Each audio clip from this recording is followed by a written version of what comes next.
Ang mansa ng mamahaling red wine ay dahan-dahang kumalat sa puting tela ng kanyang simpleng bestida, parang isang sugat na nagpapatunay sa kahihiyang nararamdaman niya ngayon. Oh, in my God! I'm so sorry, Ara. Ang boses ni Katrina ay puno ng peking pag-aalala, pero ang ngisi sa kanyang mga labi ay hindi maitago. Ang tawanan ng mga dati nilang kaklase ay umalinggaw sa pribadong silid ng five-star restaurant na ito, mas malakas pa sa mahinang tugtog ng musika sa paligid. Napayuko si Ara. Naramdaman niya ang pag-akyat ng init sa kanyang pisngi. Nagsara ang kanyang mga palad sa ilalim ng mesa, ang mga kuko niya ay bumaon sa kanyang balat. Bakit nga ba siya pumayag na pumunta sa reunion na ito? 10 taon na ang lumipas. 10 taon na rin siyang umiiwas. Ngunit sa isang iglap ng kahinaan, sa pagnanais na makita ulit ang mga dati niyang kaibigan, nagpadala siya sa mga pangungulit ni Katrina. Isang malaking pagkakamali. Hala, Ara. Mukhang mas mahal pa yata yung wine na natapon kaysa sa buong suot mo, sabi ng isa pa, na sinundan ulit ng hagikikan. Hayaan niyo na, awat kunwari ni Katrina, habang inaabutan siya ng tissue. Okay lang yan. Siguro naman, kaya pa ni Ara bumili ng bagong damit sa ukay-ukay. Bawat salita ay parang karayom na tumutusok sa kanya. Hindi sa damit o sa natapong alak ang problema. Ang problema ay ang tingin nila sa kanya. Mula noon hanggang ngayon, ito pa rin ang tingin nila kay Ara Sison, ang tahimik na babae na laging nasa sulok, ang scholar na laging pinagtatawanan dahil sa kanyang mga lumang gamit. Huminga siya ng malalim.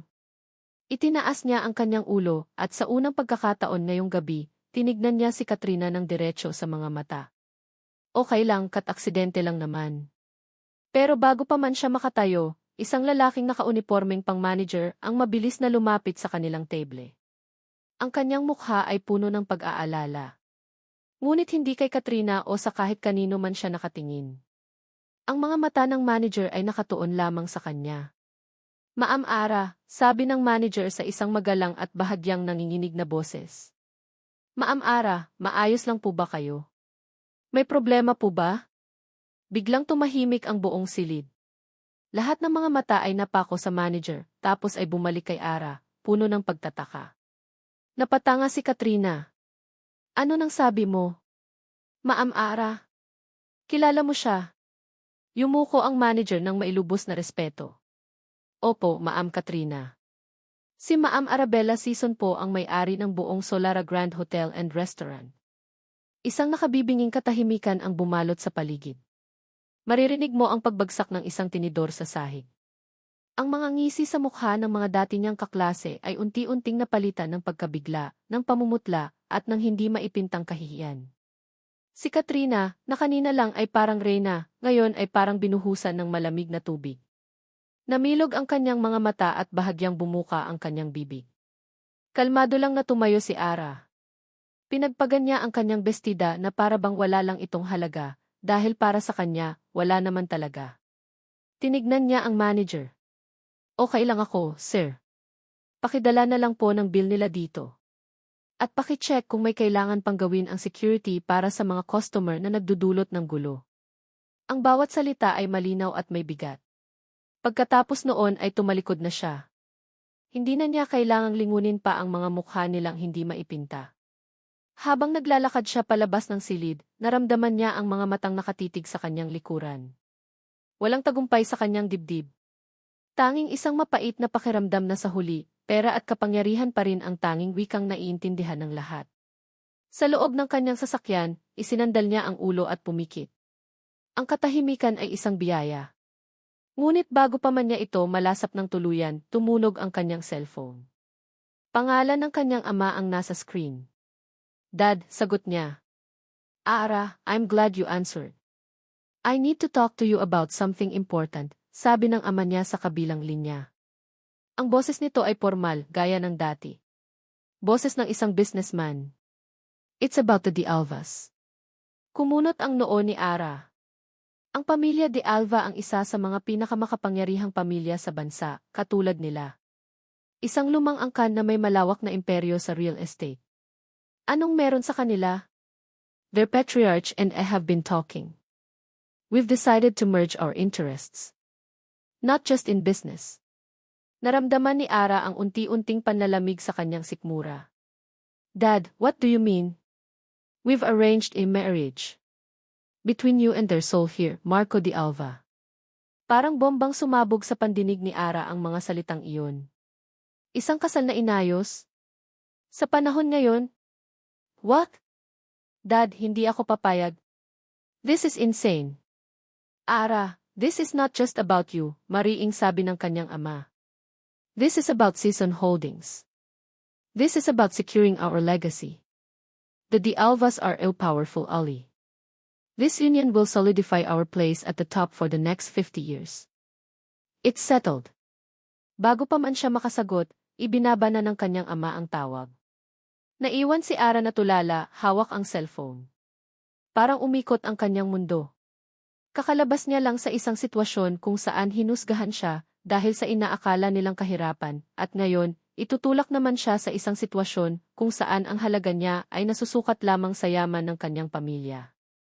Pagdating sa kanyang penthouse, kung saan ang bawat sulok ay sumisigaw ng karangyaan, hindi pa rin niya naramdaman na nasa bahay siya. Binuksan niya ang kanyang laptop at hinanap ang pangalan, Marco de Alva. Ilang mga litrato ang lumabas. Mga litrato mula sa business magazines at society pages.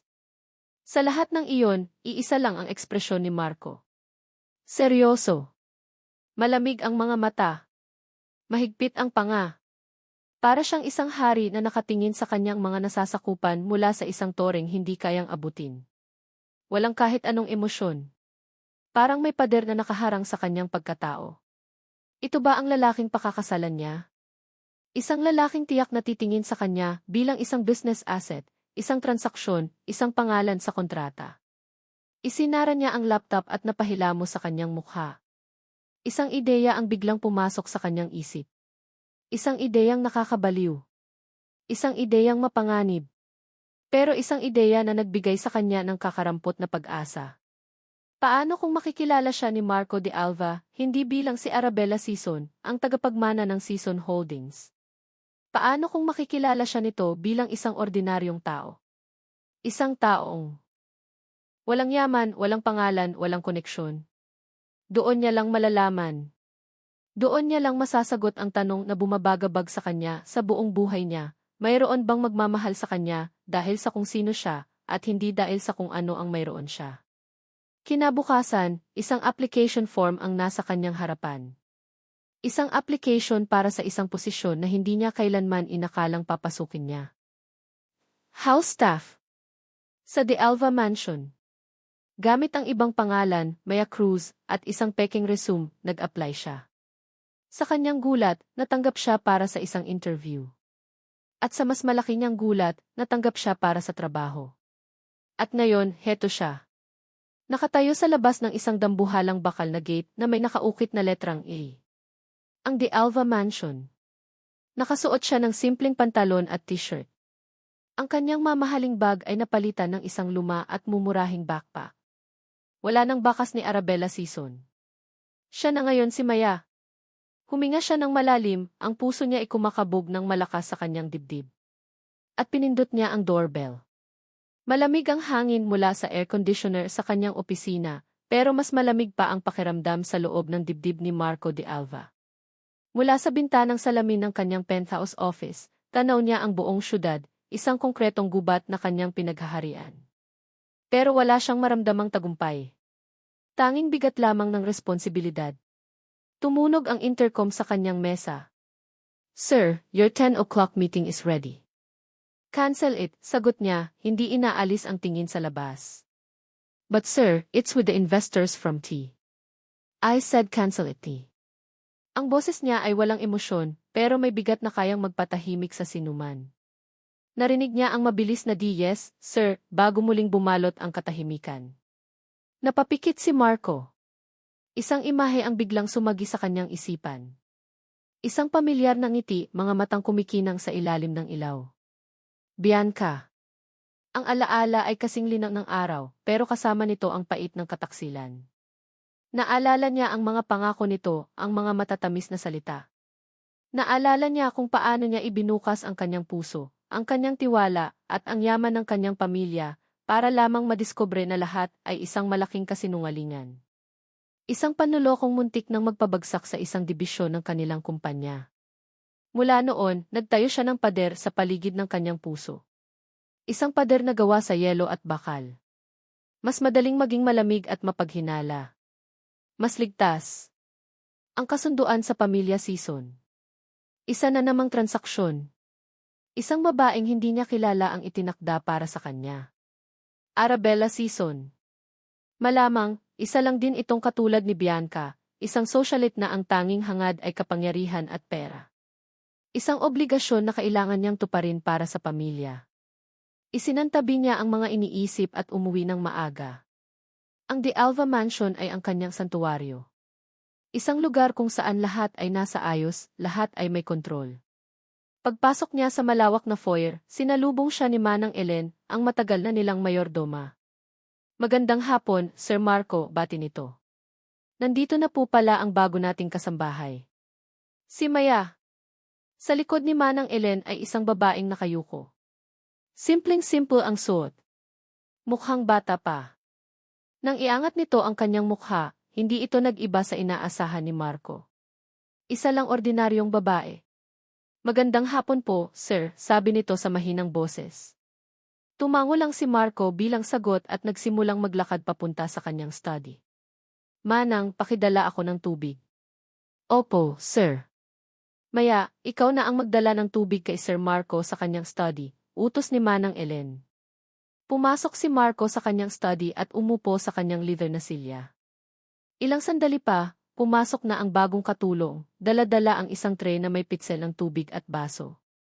Habang inilalapag nito ang tray sa mesang nasa kanyang harapan, bigla itong natapilok sa dulo ng mamahaling carpet. Crash! Nabasag ang baso. Tumapon ang malamig na tubig sa sahig na gawa sa mahogany. Napasara ang mga kamao ni Marco. Sa unang araw pa lang, kapalpakan na agad. Hindi ka ba marunong tumingin sa dinadaanan mo? Tanong niya, ang boses ay puno ng pagkainis. Sorry po, sir. Paumanhin po, mabilis na sabi ng babae, halatang natataranta. Agad itong naupo para pulutin ang mga bubog. Hayaan mo na yan at baka masugatan ka pa. Tumawag ka ng iba para maglinis. Pero imbes na sumunod, nagpatuloy ito sa pagpulot. At doon, sa isang iglap, nasugatan ang daliri nito. Aray! Isang patak ng dugo ang pumatak sa sahig. Napabuntong hininga si Marco. Dagdag na abala. Sinabi ko na sayong tumayo ka na riyan, madiin niyang sabi. Sa pagkakataong iyon, tumigil ang babae at dahan-dahang tumingala sa kanya. At nagtama ang kanilang mga mata. Inaasahan ni Marco na makikita ang takot sa mga mata nito, ang paghingi ng tawad, ang kaba na karaniwang nakikita niya sa mga empleyadong nakakagawa ng pagkakamali. Ngunit hindi. Ang mga mata nito ay malinaw. Walang takot. Mayroong determinasyon. Paghamon? Hindi niya matiyak. Pero sa loob ng ilang segundo, para siyang tinignan nito ng diretsyo, hindi bilang isang amo, kundi bilang isang kapwa-tao. Biglang may kumislot sa loob niya. Isang bagay na hindi pamilyar. Inis. Pagkalito. Siya ang unang umiwas ng tingin. Get out, utos niya, mas malamig pa kaysa kanina. Mabilis na tumayo ang babae, hawak ang kanyang dumudugong daliri at nagmamadaling lumabas ng silid. Naiwan si Marco na nakatitig sa basang sahig at sa mga bubog. Ang imahe ng mga mata ng babaeng iyon ay hindi maalis sa kanyang isipan. Sino siya para tignan siya ng ganoon? Kinagabihan, bago siya matulog, tinawag niya si Manang Ellen. Manang, ibigay mo ito sa bagong katulong, sabi niya, habang inaabot ang isang papel. Ang mga patakaran ko sa bahay na ito. Siguraduhin mong naiintindihan niya ang lahat. Isang mahabang listahan iyon ng mga dapat at hindi dapat gawin. Mula sa oras ng paggising, sa paraan ng paglilinis, hanggang sa mga lugar na bawal puntahan. At sa pinakahuli, idinagdag niya ang isang bagong patakaran, isang patakarang ngayon niya lang naisip isulat. Rule #27, huwag mo akong titingnan ng diretsyo sa mata. Nang gabing iyon, hindi agad dinalaw ng antok si Marco. Bumaba siya para kumuha ng tubig sa kusina. Tahimik ang buong bahay. Ngunit pagdating niya sa dulo ng pasilyo, natigilan siya. Sa may sala, nakatayo ang bagong katulong. Si Maya. Nakatalikod ito sa kanya. Nakatitig ito sa isang malaking family portrait na nakasabit sa pader. Isang litrato niya, kasama ang kanyang mga magulang at ang kanyang lola Remedios, kuha noong mga panahong mas simple pa ang lahat. Noong mga panahong marunong pa siyang umiti ng totoo. Hindi siya nito napansin. Nakita niya ang bahagyang pag-angat ng kamay nito, na para bang gusto nitong hawakan ang litrato, pero ibinaba rin agad. May lungkot sa tindig nito na hindi niya maintindihan. Bakit ito gising pa? At bakit ito nakatitig sa litrato ng pamilya niya na para bang may malalim na iniisip? Hindi niya ito tinawag. Dahan-dahan siyang umatras pabalik sa dilim, ang mga mata niya ay nanliliit, puno ng pagdududa. May kakaiba sa babaeng ito. At determinado siyang alamin kung ano iyon. Isang linggo na ang nakalipas mula nang tumuntong si Ara sa De Alva Mansion bilang si Maya Cruz. At sa loob ng isang linggong iyon, napatunayan niyang tama ang kanyang hinala, si Marco De Alva sa personal ay 10 beses na mas masungit at mas malamig kaysa sa mga litrato. Ang bawat araw ay isang pagsubok. Pagsubok sa kanyang pasensya, sa kanyang kakayahang magpanggap, at sa kanyang mga kamay na hindi sanay sa gawaing bahay. Ang mga palad niya, na dati isa na ilang sa pagpirma ng mga dokumento at paghawak ng ballpen, ay nagkakaroon na ngayon ng mga kalyo mula sa paglilinis at paglalaba. Ang pinakamahirap sa lahat ay ang mga patakaran ni Marco. Lalo na ang Rule #27, huwag mo akong titingnan ng diretsyo sa mata. Kaya sa tuwing naririyan siya, ang mga mata ni Ara ay laging nakatuon sa sahig, sa sapatos nito, sa kahit saang direksyon, basta huwag lang sa mukha nito. Nakakabaliw. Para siyang multo sa sarili nitong pamamahay. Ngunit sa likod ng lahat ng iyon, sa mga sandaling hindi nakatingin si Marco, sinusubukan niyang silipin ang tunay na pagkatao nito. At may mga nakikita siya. Mga maliliit na bagay na hindi nakikita ng iba. Isang hapon, habang naglilinis siya malapit sa study, narinig niya ang boses ni Marco na kausap ang lola nito sa telepono. "Lola, I told you I'm fine," sabi ni Marco. Ang boses niya ay nawalan ng karaniwang tigas. Mayroong lambing dito na hindi pa naririnig ni Ara kailanman. "Yes, I'm eating on time. Opo, I'll visit you this weekend. I miss you too, Lola. Take care." Napangiti si Ara nang hindi namamalayan. Sa kabila ng pagiging suplado nito sa buong mundo, mayroon itong kahinaan, ang kanyang lola. May puso pa rin pala ang Yelong Hari. Isang gabi, naabutan niyang bukas pa ang ilaw sa malawak na library ng mansyon. Alam niyang nandoon si Marco. Minsan, kapag hindi ito makatulog, doon ito nagbabasa. Gumawa si Ara ng isang tasang mainit na salabat, ginger tea, isang bagay na laging ginagawa ng kanyang yaya para sa kanya noong bata pa siya, kapag pagod na pagod siya. Dahan-dahan niyang inilapag ang tasa sa isang maliit na mesa malapit sa pinto ng library. Hindi na siya kumatok o pumasok. Pagkatapos ay umalis na siya ng walang ingay. Hindi niya alam kung inumin ba iyon ni Marco o kung itatapon lang. Pero ginawa pa rin niya. Kinabukasan, habang naglilinis siya, nakita niya ang walang lamang tasa sa lababo. Isang maliit na bagay, pero nagdulot iyon ng kakaibang init sa kanyang dibdib. Ang pinakamatinding pagbabago ay nangyari isang maulan na hapon. Inutusan siya ni Marco na kumuha ng isang lumang libro mula sa pinakamataas na estante sa library. Napakataas niyon at kailangan niya ng hagdan. Maingat siyang umakyat. Ang libro ay nasa pinakadulo ng shelf. Inabot niya ito, ang mga dulo ng daliri niya ay bahagya lang itong nadadaiti. Nang sa wakas ay makuha niya ang libro, biglang gumalaw ang hagdan sa ilalim ng kanyang mga paa. Nawalan siya ng balanse. Sigaw niya habang nararamdaman ang pagbagsak. Pumikit siya, handa na para sa sakit na idudulot ng pagbagsak sa matigas na sahig. Pero hindi sahig ang sumalo sa kanya. 2 malakas na braso ang pumulupot sa kanyang baywang. Mabagal niyang iminulat ang kanyang mga mata. Ang mukha ni Marco ay ilang pulgada lang ang layo sa kanya. Ang mga mata nito, na dati laging malamig at malayo, ay nakatitig ngayon sa kanya ng maihalong pag-aalala. Nakalimutan niya ang Rule #27. Nakalimutan niya ang lahat. Ang tanging nakikita niya ay ang lalim ng mga mata nito. Nakita niya ang pagod, ang lungkot, at isang bagay na hindi niya mapangalanan. Tila tumigil ang mundo. Ang tanging maririnig ay ang malakas na patak ng ulan sa labas at ang mas malakas na tibok ng kanyang sariling puso. Si Marco ang unang natauhan. Dahan-dahan siyang ibinaba nito sa sahig, pero hindi agad binitawan. Maayos ka lang, tanong nito, ang boses ay bahagyang garalgal. Tumango lang si Ara, hindi makapagsalita. Sa susunod, mag-ingat ka, sabi ni Marco bago ito tumalikod at mabilis na lumabas ng library, na para bang may hinahabol o tinatakasan. Naiwan si Ara na nakatayo roon, nanginginig pa rin. Ang pakiramdam ng mga braso ni Marco sa kanyang baywang, ang init ng katawan nito, ang titig nito, lahat ay nakaukit na sa kanyang alaala. Sa mga sumunod na araw, naramdaman ni Ara ang pagbabago. Hindi na ganoon kasungit si Marco. Minsan, nahuhuli niya itong nakatingin sa kanya, pero agad ding umiiwas. Ang tensyon sa pagitan nila ay hindi na dahil sa inis, kundi dahil sa isang bagay na mas komplikado. Isang bagay na pareho nilang hindi maintindihan at parehong kinatatakutan.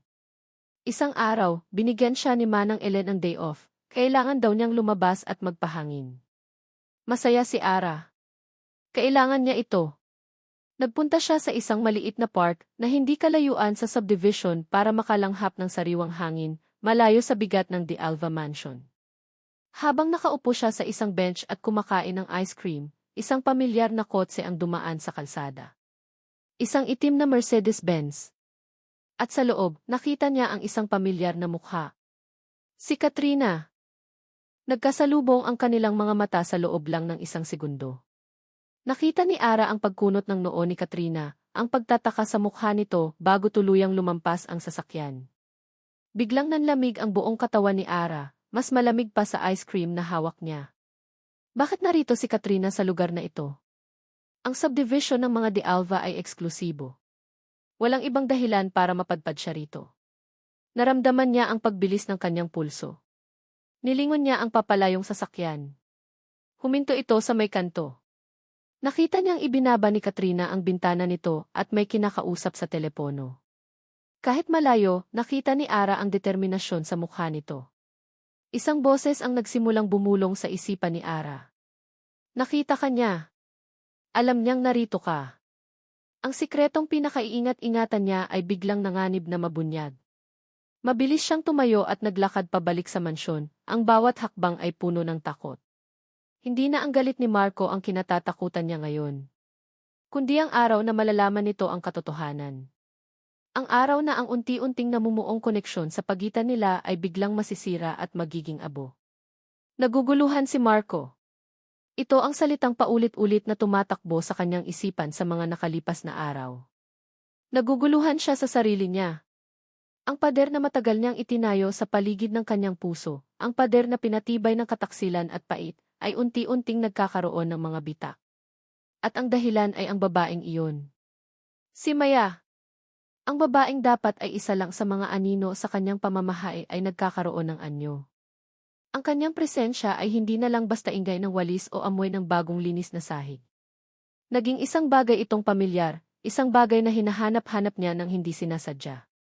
Isang umaga, habang paalis siya papunta sa opisina, sinubukan niya ang isang bagay. Isang maliit na pagsubok. Habang nagkukunwaring may kausap sa telepono, sinadya niyang mahulog ang kanyang wallet sa sahig ng foyer. Makapal ang wallet. Puno ito ng cash at mga credit card. Hindi siya lumingon. Nagpatuloy lang siya sa paglalakad palabas, nakikinig. Ilang segundo lang ang lumipas. Sir! Sir Marco! Narinig niya ang nagmamadaling mga yapak ni Maya. Huminto siya at lumingon, pinanatili ang blangkong ekspresyon. Naiwan niyo po ang wallet niyo, sabi nito, habang inaabot sa kanya ang pitaka, bahagyang hinihingal. Walang pag-aalinlangan sa mga mata nito. Walang bakas ng kasakiman. Tanging sinserong pag-aalala lang na baka mawala ang gamit niya. Kinuha niya ang wallet. Salamat. Yun lang ang sinabi niya, pero sa loob-loob niya, lalong lumalim ang kanyang pagkalito. Hindi ito katulad ni Bianca. Hindi ito katulad ng mga taong nakilala niya na handang gawin ang lahat para sa pera. Ang pader ay nagkaroon ng isa na namang bitak. Ang pagsubok na iyon ay nasundan ng isang pangyayaring hindi niya inaasahan. Isang araw, tinamaan siya ng matinding sakit ng ulo at lagnat. Resulta ng ilang linggong walang tigil na trabaho at stress. Pinilit niyang magtrabaho mula sa bahay, pero ang bawat letra sa kanyang laptop screen ay sumasayaw. Nakatulog siya sa sofa ng kanyang study. Nagising na lang siya nang maramdaman ang isang basang bimpo na maingat na inilalagay sa kanyang noo. Imunulat niya ang kanyang mga mata. Si Maya ang nakatayo sa tabi niya, ang mukha ay puno ng pag-aalala. "Sir, mataas po ang lagnat niyo," mahina niyang sabi. "Naghanda po ako ng lugaw. Kailangan niyo pong kumain at uminom ng gamot." Sa unang pagkakataon, hindi niya naramdaman ang inis sa panghihimasok nito. Naramdaman niya ang pagod. Ang pagiging mahina. Hinayaan niya itong alalayan siyang umupo. Inabutan siya nito ng isang mangkok ng mainit na lugaw. Habang kumakain siya, tahimik lang itong nagbabantay sa gilid. Ang ginawa nito ay hindi utos. Hindi bahagi ng trabaho nito. Iyon ay isang kusang loob na pag-aalaga. Isang bagay na matagal na niyang hindi nararanasan mula sa ibang tao, maliban sa kanyang lola. Ang init ng lugaw ay kumalat sa kanyang buong katawan, at kasabay nito, isang kakaibang init din ang nagsimulang tumunaw sa yelo sa kanyang dibdib. Nang gabing iyon, hindi pa rin maganda ang kanyang pakiramdam. Hindi siya makatulog. Nagtungo siya sa library, umaasang ang pagbabasa ay magpapatulog sa kanya. Sumunod si Maya, dala-dala ang gamot niya at isang basong tubig. "Sir, oras na po ng gamot niyo." Kinuha niya ito at ininom. Nanatili itong nakatayo roon na parabang nag-aalangan kung aalis na ba o hindi. "Bakit hindi ka pa natutulog?" tanong ni Marco, ang boses niya ay mas mahinahon kaysa sa karaniwan. "Gusto ko lang po siguraduhin na okay na kayo, sir." Napatingin si Marco sa labas ng bintana, sa madilim na gabi. Sa isang iglap ng kahinaan, sa isang sandali kung saan bumagsak ang kanyang depensa, nagsalita siya. "Alam mo ba kung ano ang pinakakinasusuklaman ko sa lahat?" tanong niya, hindi tumitingin dito. "Kasinungalingan. Panloloko." Naramdaman niya ang pananahimik ni Maya. "May isang tao akong lubusang pinagkatiwalaan noon." Pagpapatuloy niya, ang boses ay puno ng pait na hindi niya maitago. "Ibinigay ko ang lahat. Ang tiwala ko. At sinira niya iyon. Sinira niya iyon sa paraang hindi mo maiisip. Kaya ngayon, mas gugustuhin ko pa ang isang masakit na katotohanan kaysa sa isang matamis na kasinungalingan." Hindi niya sinabi ang pangalan ni Bianca. Hindi niya kailangan. Ang bigat ng kanyang mga salita ay sapat na. Naghintay siya ng sagot. Isang salita ng pakikisimpatya, isang tanong. Pero wala. Nananatiling tahimik si Maya. Nang lingunin niya ito, nakita niya itong nakayuko, ang mga kamay ay magkahawak ng mahigpit. "Magpahinga na po kayo, sir," sabi lang nito sa napakahinang boses bago ito tumalikod at umalis. Ang reaksyon nitong iyon, ang katahimikan, ang hindi pag-uusisa, ay mas lalong nagpatibag sa kanyang pader. Hindi ito nang himasok. Nakinig lang ito. Sa mga sandaling iyon, pinayagan ni Marco ang sarili niya na magtiwala. Kahit kaunti lang. Nang sumunod na araw, magaan na ang kanyang pakiramdam. Habang nasa opisina siya, nakatanggap siya ng isang text message mula sa isang unknown number. Binuksan niya ito. Isa itong litrato. Isang lumang litrato na kuha sa isang charity ball ilang taon na ang nakalipas. Sa gitna ng maraming tao, nakita niya ang isang pamilyar na mukha na gusto na niyang kalimutan. Si Bianca. Nakangiti ito, hawak ang isang kopita ng champagne. At ilang hakbang lang mula rito, nakikipag-usap sa ibang bisita, ay isa pang babae. Isang babaeng nakasuot ng eleganteng itim na gown. Isang babaeng may pamilyar na tindig at mukha. Si Arabella Season. Ang babaeng nakatakda sa kanya. Hindi sila magkasama sa litrato, pero naroon silang dalawa. At sa ilalim ng litratong iyon, mayroong isang maikling mensahe. "Huwag kang magpaloko ulit." Parang may nagyayelong kamay na humaplos sa kanyang batok. Napahigpit ang hawak niya sa kanyang cellphone. Tinitigan niya ang mukha ni Arabella Season sa litrato. Ang eleganteng babae. Ang makapangyarihang isihi. Pagkatapos, ipinikit niya ang kanyang mga mata at sinubukang alalahanin ang mukha ng katulong niya. Si Maya. Ang simpleng babae na may mga matang hindi natatakot. Ang babaeng nag-alaga sa kanya. Ang babaeng pinagsabihan niya ng kanyang sikreto. May pagkakahawig. hindi lang basta pagkakahawig. Habang paulit-ulit niyang tinititigan ang litrato sa kanyang cellphone, ang malabong hinala ay unti-unting nagiging isang nakakakilabot na posibilidad. Ang hugis ng mga mata ni Arabella Sison sa litrato ganoon din ang hugis ng mga mata ni Maya. Ang tangos ng ilong. Ang paraan ng pagkurba ng mga labi nito kapag seryoso na nakita niya noong minsang nakatitig ito sa family portrait nila. Pero imposible, bulong niya sa sarili habang nanginginig ang kanyang kamay. Isang sisi. Ang tagapagmana ng Sison Holdings. Magpapanggap na katulong sa bahay ko? Bakit? Ang lohika ay sumisigaw na hindi maaari. Nakakabaliw ang ideya. Sinubukan niyang kumbinsihin ang sarili. Nagkataon lang. Maraming magkakamukha sa mundo. Isa lang iyong malaking koinsidensya. Ngunit ang mensahe sa ilalim ng litrato ay patuloy na umuukil-kil sa kanyang isipan. Huwag kang magpaloko ulit. Parang kidlat na tumama sa kanya ang mga salitang iyon. Ang mga pader na unti-unti nang gumuho ay biglang itinayo muli, mas mataas, mas matibay at napapalibutan ng tinik. Bigla niyang naalala ang lahat ng maliliit na detalye na dati isinasantabi lang niya. Ang unang araw, ang mga mata ni Maya na walang takot. Ang kanyang pananahimik nang ikwento niya ang tungkol sa kataksilan, hindi iyon awa, baka konsensya. Ang kanyang mga kamay, kahit nagsisimula ng magkakalyo, ay mayroon pa ring pino na hindi bagay sa isang taong sanay sa mabibigat na gawain. Ang kasunduan sa kasal. Ang biglaang pagdating niya sa mansyon. Ang perpektong tiyempo. Lahat ay nagkakatugma na parang mga piraso ng isang masalimuot na puzzle. Ang init na naramdaman niya kagabi dahil sa lugaw ay biglang napalitan ng nanunuot na lamig. Ang kakarampot na tiwalang nagsimulang mamuo sa kanyang dibdib ay biglang naglaho, naging abo na tinangay ng hangin ng pagdududa. Muli niyang naramdaman ang pamilyar na sakit. Ang pakiramdam na pinaglalaruan siya. Na isa siyang tanga na sa pangalawang pagkakataon ay nagpadala sa pag-aalaga at kahinaan. Tinitigan niyang muli ang litrato sa kanyang cellphone. Ang mukha ng eleganteng si Arabella Sison sa isang marangyang pagtitipon at ang mukha ng simpleng si Maya sa kanyang kusina. Dahan-dahan, sa kanyang isipan, ang dalawang imahe ay nagsanib at naging isa. Ang mga mata ay pareho. Ang kaluluwa sa likod ng mga matang iyon, sigurado siya ngayon, ay parehong mapanlin lang. Hindi na ito pagdududa lamang. Isa na itong halos katiyakan. Isang malamig na pakiramdam ang gumapang sa kanyang likuran. Ang kanyang mukha, na kanina lang ay nagpakita ng bahagyang paglambot, ay muling naging isang maskara ng yelo. Ang kanyang panga ay nagtiim. Hindi niya pa alam ang buong plano nito. Hindi niya pa alam kung bakit nito ginagawa ito. Pero isa lang ang sigurado niya.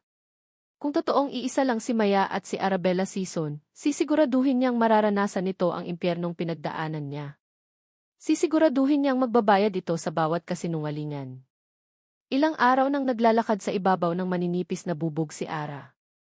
Mula nang makita siya ni Katrina sa park, ang bawat tunog ng doorbell, bawat pagdaan ng sasakyan sa labas ng mansyon ay nagpapakaba sa kanya. Ang katahimikan ay hindi nakapayapaan, kundi isang nagbabantang pananahimik bago ang isang malakas na bagyo. At lalo pang tumindi ang kanyang kaba dahil sa biglang pagbabago ni Marco.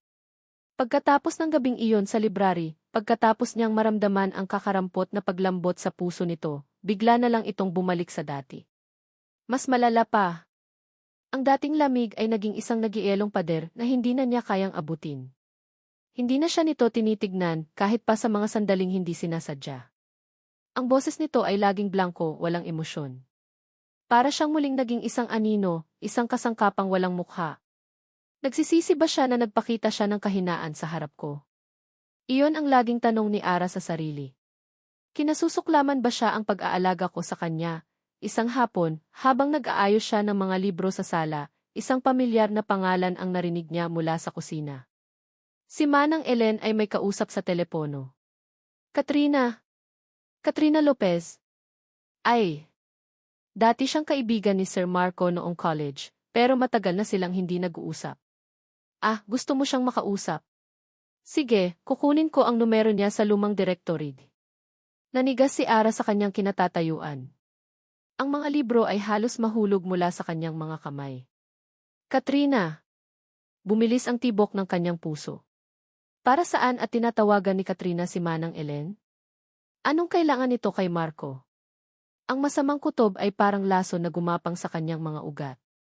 Pinagsama-sama niya ang mga pangyayari, si Katrina na nakakita sa kanya, at ngayon ang pagtawag nito.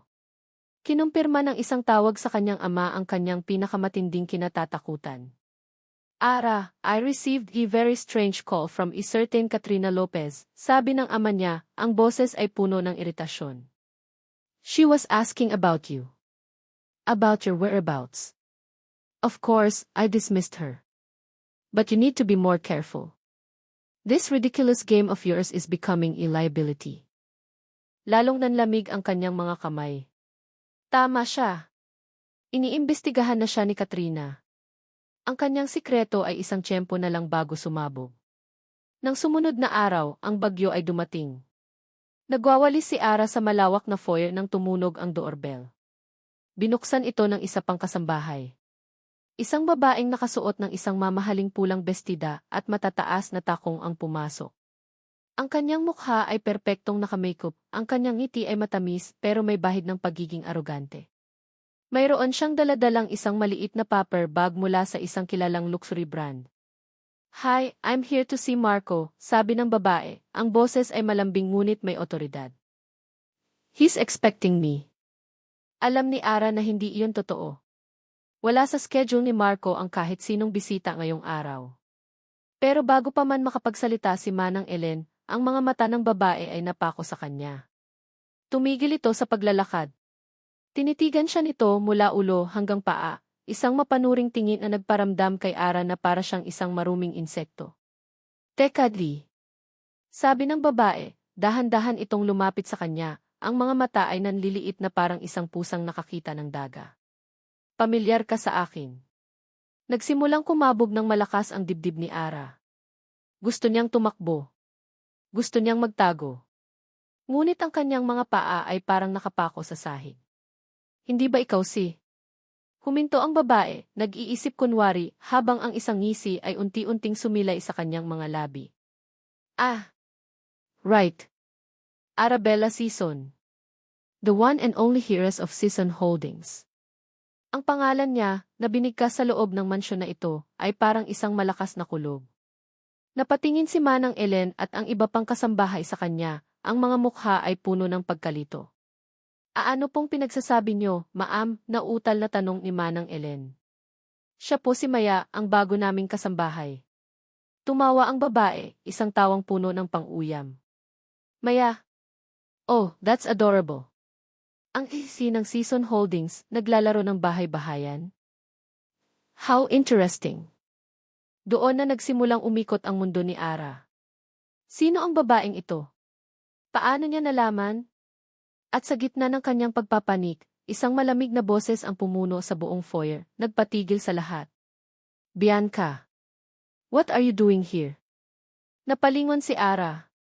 Nakatayo si Marco sa itaas ng hagdanan, ang kanyang mukha ay kasing itim ng namumuong ulap sa labas.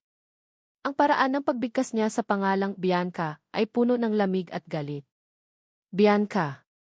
Ang pangalan ng babaeng sumira sa tiwala ni Marco. Ang multo mula sa kanyang nakaraan. Ngumiti si Bianca kay Marco, isang ngiting hindi umabot sa kanyang mga mata. Marco, darling. Just came to drop off something you left at the condo years ago. A little memory. Itinaas nito ang paper bag. Ngunit ang mga mata ni Bianca ay bumalik agad sa kanya. Pero mukhang may mas interesante akong nadatnan dito. Your new maid looks awfully familiar. Hindi ko alam ang sinasabi mo, mahinang sagot ni Ara, ang boses niya ay nanginginig. Kailangan niyang itanggi. Kailangan niyang subukan. Bumaba si Marco ng hagdan, ang kanyang mga mata ay parang mga punyal na nakatutok, hindi kay Bianca, kundi sa kanya. Ang katahimikan ay mabigat, puno ng tensyon. Inilapit ni Bianca ang mukha nito sa kanya, bumubulong na siya lang ang makakarinig. Huwag ka nang magkaila, Ara. I know everything. Katrina Lopez is a very good friend of mine. At masaya siyang ibigay sa akin ang lahat ng impormasyon na kailangan ko. Lahat ng dugo sa katawan ni Ara ay tila bumagsak sa kanyang mga paa. Katrina at Bianca. Isang alyansang gawa sa impyerno. Pagkatapos ay nagsalita muli si Bianca ng malakas para marinig ng lahat, lalo na ni Marco. Ano ba naman yan, Marco? Hindi mo ba nakikilala ang fiancé mo? Si Arabella Sison. Ang babaeng itinakda sa'yo. Ang bawat salita ay isang dago. Ang bawat salita ay isang pako na ibinabaon sa kanyang kabaong. Ang mga mata ni Marco ay hindi gumalaw mula sa kanya. Walang gulat sa mga iyon.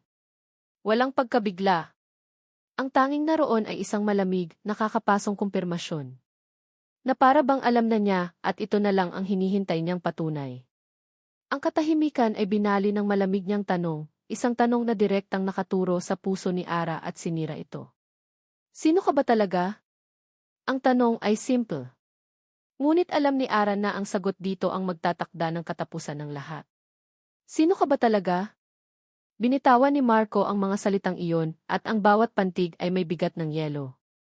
Habang nakatingin siya sa babaeng nasa harapan niya, ang babaeng kilala niya bilang Maya, nakita niya ang lahat ng kasagutan sa namumutlang mukha nito, sa nanginginig nitong mga labi, sa sindak na bumabalot sa mga mata nito. Ang hinala na ilang araw nang kumakain sa kanyang sistema ay isa na ngayong nakakapasong katotohanan. Umisi si Bianca, halatang nasiyahan sa eksena. Si Marco. Mukhang hindi mo alam ang nangyayari sa sarili mong pamamahay. How entertaining. Bago pa man makasagot si Marco, isa pang tao ang pumasok sa bukas na pinto. Si Katrina Lopez. May dala itong isang folder na para bang isa itong tropeo. Baka kailangan niyo ng pruweba, sabi ni Katrina, ang boses ay puno ng tagumpay. Lumapit ito at inilatag ang laman ng folder sa ibabaw ng isang mesa. Mga article mula sa business magazines. Mga litrato mula sa society events. At sa lahat ng iyon, naroon ang mukha ni Arabella Sison. Ang parehong mukha na naglinis ng kanyang study. Ang parehong mukha na nag-alaga sa kanya noong may sakit siya. Ang parehong mukha na tinitigan niya sa library, ilang pulgada lang ang layo. Tumingin si Manang Ellen at ang ibang mga kasambahay mula sa mga litrato papunta kay Ara. Ang kanilang mga mukha ay puno ng hindi makapaniwalang pagkabigla. Naramdaman ni Marco ang pag-akyat ng galit sa kanyang dibdib, isang mainit na galit na tumunaw sa lahat ng natitirang pag-aalinlangan. Ang lahat ay nag-ugnay-ugnay na. Ang kasunduan sa kasal. Ang biglaang pag-apply nito bilang katulong. Ang litratong natanggap niya. Ang pag-arte nito. Ang mga sandali ng kahinaan niya. Lahat ay bahagi ng isang laro. Isang masalimuot at malupit na laro. Ang sakit ng kataksilan ni Bianca ay masakit. Ngunit ito ay mas masakit. Dahil kay Bianca, pera lang ang kinuha. Sa babaeng ito, ang pinaglaruan niya ay ang natitirang kapiraso ng kanyang puso na naglakas loob na magtiwala muli. Tumawa si Marco, isang tawang walang saya. Isang tawang puno ng pait at pagkasuklam. Kaya pala, sabi niya, habang dahan-dahang lumalapit kay Ara, ang bawat hakbang ay mabigat. Kaya pala, isang malaking laro lang pala ito para sa iyo. Umiling si Ara, ang mga luha ay nagsisimula ng mamuo sa kanyang mga mata. Marco, hayaan mo akong magpaliwanag. Magpaliwanag, putol niya, ang boses niya ay biglang tumaas. Magpaliwanag ng ano? Na isa kang bilyonaryang naglalaro ng mahirap-hirapan? Anong gusto mong patunayan, Miss Sison? Na kaya mong paikutin ang ulo ko? Na kaya mong gawin akong isang hangal sa pangalawang pagkakataon? Ang bawat salita ay isang akusasyon, isang suntok. Hindi ganoon ni. Hindi, sigaw niya.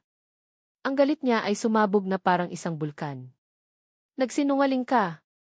Mula sa pangalan mo hanggang sa bawat kilos mo. Ang pag-aalaga mo ang mga tingin mo lahat yun kasinungalingan. Kinuha niya ang isang maliit na figurin na nakapatong sa mesa, isang maliit na regalo na palihim na iniwan nito sa kanyang study ilang araw na ang nakalipas.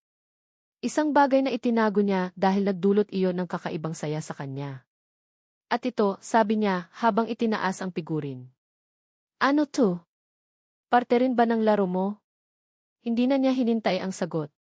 Sa isang marahas na galaw, ibinato niya ito sa sahig. Smash! Ang tunog ng nabasag na porselana ay umalinggaw sa buong foyer, kasing sakit ng tunog ng nabasag na puso. Napasinghap si Ara, at isang butil ng luha ang tuluyan ng pumatak mula sa kanyang mata. Ang pagbagsak ng regalong iyon ay sumisimbolo sa pagbagsak ng lahat. Hindi ko alam kung anong laro ang nilalaro mo, at wala na akong pakialam, malamig na sabi ni Marco. Humarap siya sa kanyang mga security guard na kararating lang dahil sa komosyon. Ilabas niyo ang babaeng iyan. Marco, please T. Pagmamakaawa ni Ara, ang boses ay basag na. Makinig ka sa akin.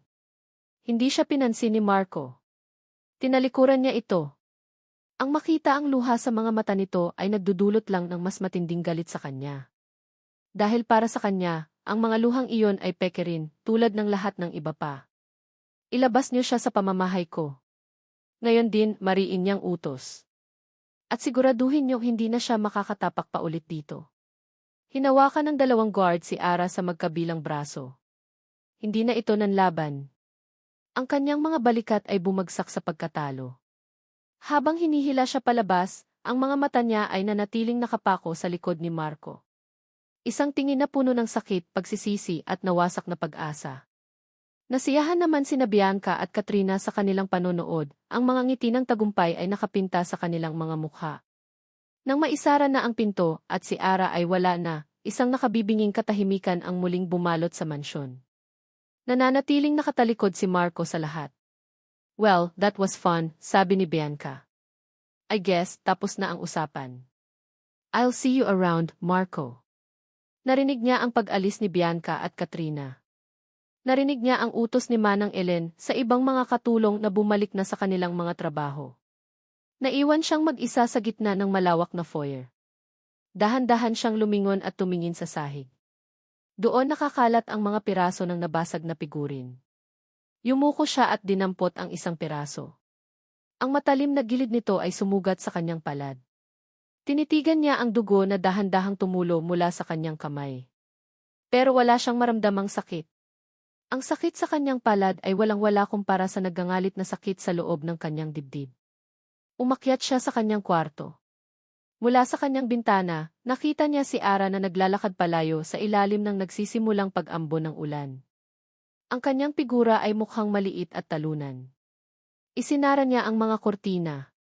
Isinandal niya ang kanyang noo sa malamig na salamin ng bintana.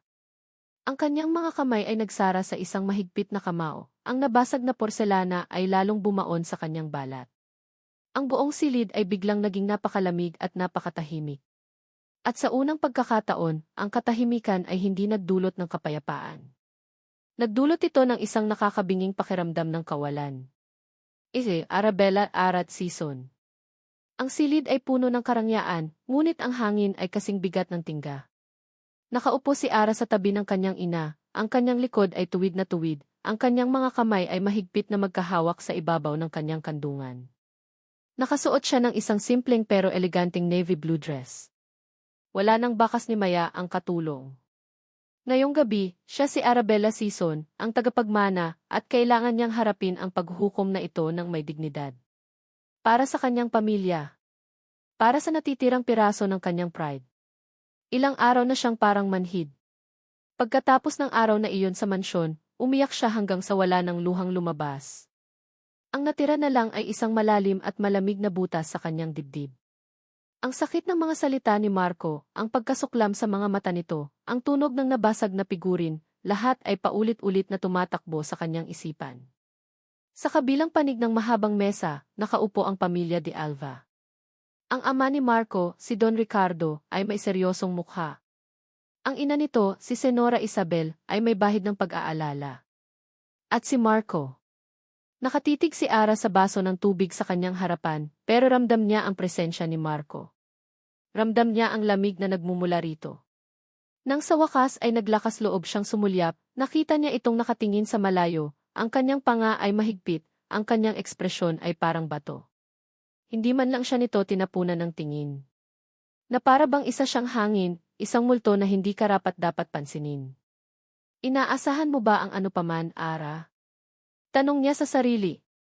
Pagkatapos ng lahat, para sa kanya, isa kang manloloko. Nagpapasalamat kami sa inyong pagdating, unang nagsalita ang kanyang ama, si Don Felipe, binabasag ang nakabibinging katahimikan. Nandito tayo para pag-usapan ang kasunduan at para ayusin ang ilang hindi pagkakaunawaan. Isang mapait na ngiti ang halos sumilay sa labi ni Ara. Hindi pagkakaunawaan. Ganoon na lang ba iyon? Marco de Alva. Hindi tumingin si Marco kay Ara. Pinilit niyang ituon ang kanyang atensyon sa kumikinang na chandelier sa itaas, sa disenyo ng carpet, sa kahit saan, wag lang sa direksyon kung nasaan ito. Ang galit niya ay hindi pa rin humuhupa. Sa katunayan, lalo pa itong tumindi nang makita niya itong pumasok sa silid. Nakabalik na ito sa kanyang tunay na anyo, isang eleganteng isang babaeng nababagay sa karangyaan. Ang imahe niya bilang si Maya ay parang isang masamang panaginip na lang ngayon. Isang mahusay na aktres, sabi niya sa kanyang isipan. Marco, sabi ng kanyang ama, si Don Ricardo. Ang iyong ama sa hinaharap ay nagsasalita. Doon lang niya sa pilitang ibinaling ang kanyang tingin sa mesa. Nagtama ang kanilang mga mata ni Ara sa loob ng isang segundo. Nakita niya ang sakit sa mga mata nito, pero mabilis niya itong isinantabi. Parte pa rin ng pag-arte, pilit niyang kinukumbinsi ang sarili. Nakarating sa amin ang isang di ka nais-nais na insidente sa iyong pamamahay, Marco, pagpapatuloy ni Don Felipe Sison, ang boses ay may diin. Hindi iyon insidente, Don Felipe, malamig na sagot ni Marco. Iyon ay pagbubunyag ng katotohanan. Marco, saway ng kanyang ina. Ngunit bago pa man uminit ang palitan ng salita, isang boses ang pumagitna, isang boses na puno ng otoridad at hindi matitinag na kalmado. Tumigil kayong lahat. Lahat ay napalingon sa dulo ng mesa, kung saan nakaupo ang kanyang lola, si Donna Remedios de Alva. Matagal na itong tahimik, nagmamasid lang. Ngayon, ang kanyang mga mata ay matalim at nakatuon sa lahat. Dahan-dahan itong tumayo. Ang kanyang presensya, sa kabila ng kanyang edad, ay pumuno sa buong silid. Wala kayong dapat pagtalunan, mariin niyang sabi. Dahil ang lahat ng ito ang buong sitwasyong ito ako ang may kagagawan.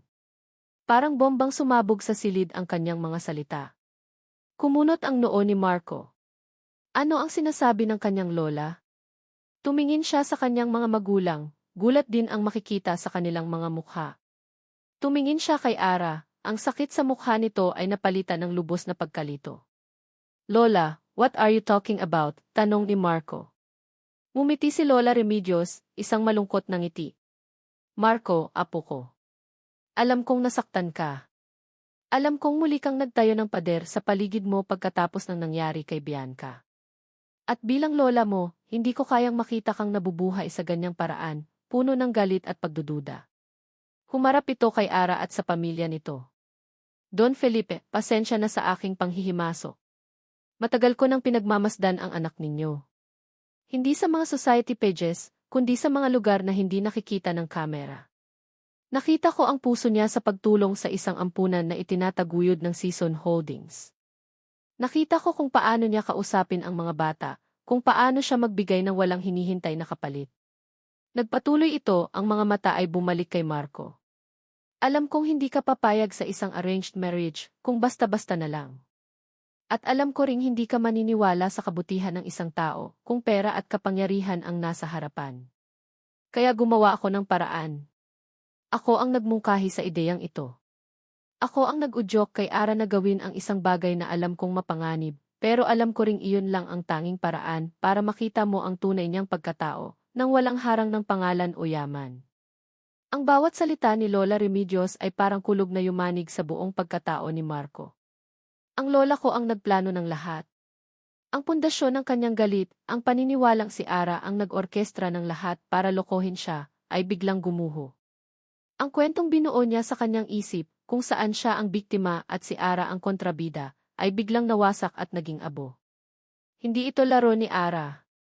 Ito ay isang desperadong plano ng kanyang lola para iligtas siya mula sa kanyang sariling kadiliman. At anong ginawa niya? Sinaktan niya ang babaeng pinili ng kanyang lola. Sinira niya ang tiwala hindi lang nito, kundi pati na rin ang tiwala ng nag-iisang taong palaging naniwala sa kanya. Dahan-dahan niyang itinaas ang kanyang tingin kay Ara. Sa unang pagkakataon ngayong gabi, tinitigan niya ito. Hindi na bilang si Maya na manloloko. Hindi bilang si Arabella Sison na katransaksyon. Nakita niya siya. Ang babaeng nag-alaga sa kanya. Ang babaeng nasaktan sa library. Ang babaeng umiiyak habang hinihila palabas ng kanyang bahay. Ang babaeng nasasaktan ng husto sa kanyang harapan ngayon dahil sa kanya. Ang pagsisisi ay bumaha sa kanyang sistema, isang alon na napakalakas at nakakalunod. Habang ang lahat ay natitigilan pa rin sa pag-amin ni Lola Remedios, isang bagay ang naging malinaw kay Marco. Hindi niya maaaring hayaang matapos ang gabi ng ganito. Sa gitna ng katahimikan, tumayo siya. Lahat ng mga mata ay napunta sa kanya. Ang kanyang mga magulang, ang pamilya Sison, ang kanyang lola. At si Ara. Huminga siya ng malalim. Tumingin siya ng diretso sa mga mata ni Ara, mga matang puno pa rin ng sakit. Sandali, sabi niya, ang boses niya ay basag at puno ng isang emosyong matagal na niyang ikinaila. May kailangan akong sabihin. Nag-alinlangan siya, at pagkatapos ay binigkas ang pangalan nito sa paraang hindi pa niya nagagawa dati, nang may pagkilala, nang may pagsisisi. Sa iyo, Ara. Chuin Eja Marco at Ara. Ang mga mata ng lahat ay nakatuon kay Marco. Ang katahimikan sa silid ay halos pisikal na mararamdaman, isang kumot na bumabalot sa kanilang lahat. Tumingin si Marco ng diretsyo kay Ara, at sa unang pagkakataon, hinayaan niyang makita nito ang lahat, ang pagsisisi, ang sakit, ang kahinaan na matagal na niyang ikinukubli sa likod ng pader ng yelo. Natakot ako, umpisang sabi ni Marco, ang boses niya ay basag ngunit malinaw. Bawat salita ay isang pag-amin, isang pagpapalaya sa isang demonyong matagal nang nakakulong sa kanyang dibdib. Pagkatapos ng ginawa sa akin ni Bianca, ipinangako ko sa sarili ko na hindi na ako muling magtitiwala. Na hindi ko nahahayaang may makalapit pa sa akin. Ang kanyang tingin ay hindi bumibitaw kay Ara. Pero dumating ka. Bilang si Maya. At sinira mo ang lahat ng pader na itinayo ko. Sa bawat araw na nakasama kita, sa bawat simpleng pag-aalaga mo, sa bawat sandaling nakikita ko ang katatagan sa mga mata mo, unti-unti akong nagbago. Natutunan kong umasa ulit. Huminga siya ng malalim, ang sakit ng pag-amin ay baka sa kanyang mukha. Kaya noong nalaman ko ang totoo, mas masakit pa kaysa sa una. Dahil ang akala ko, niloko mo ako sa paraang mas malalim.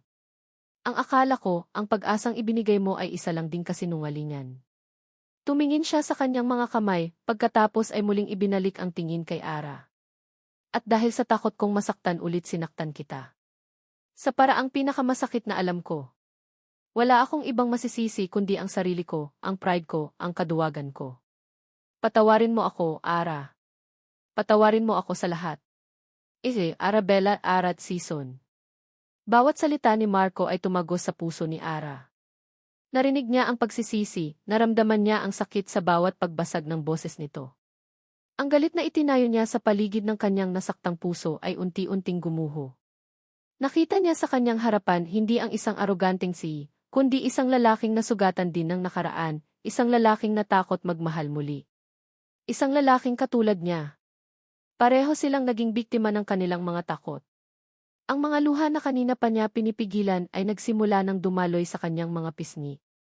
Ngunit hindi na ito luha ng sakit, kundi luha ng pag-unawa. Hindi niya kailangang magsalita. Dahan-dahan siyang tumango. Isang simpleng tango na puno ng kahulugan, isang tango ng pagpapatawad. Marco de Alva.